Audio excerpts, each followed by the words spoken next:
ប់ស្ងាត់ស្ងៀមអូនបិទភ្នែកសូបិនឃើញបងមកលេចឡើងដោយស្នាមញញឹមផ្អែមមើលអូក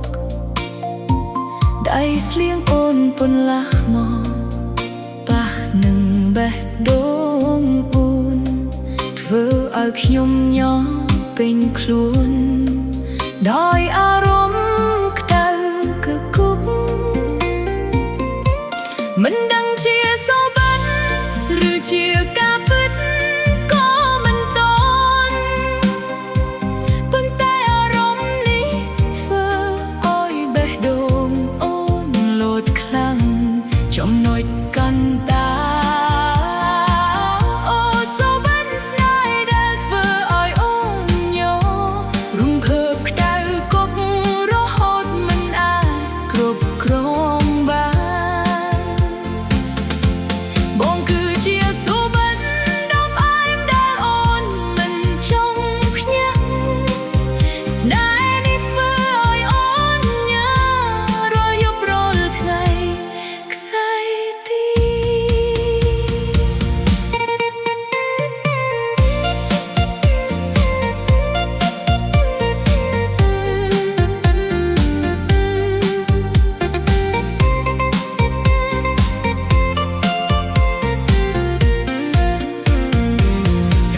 គិតគូរដល់បងរូបរាងបងក៏លេចចេញក្នុងសូបិនយើងថាបគ្នាអែមរហូតដល់ប្រលឹង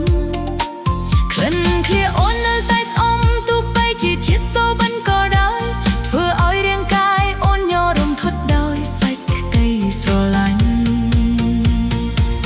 បានេះជាសូបិនសូមកុំឲ្យព្រឹកមកដល់អូនចង់នៅជាមួយអូនក្នុងពិភពស្នេហ៍ដ៏ក្តៅនេះមួយថ្ងៃអូននឹងធ្វើឲ្យសូបិននេះក្លាយជាការពិតដើម្បីយើងបានរួមគ្នារហូតដល់អស់ជីវិត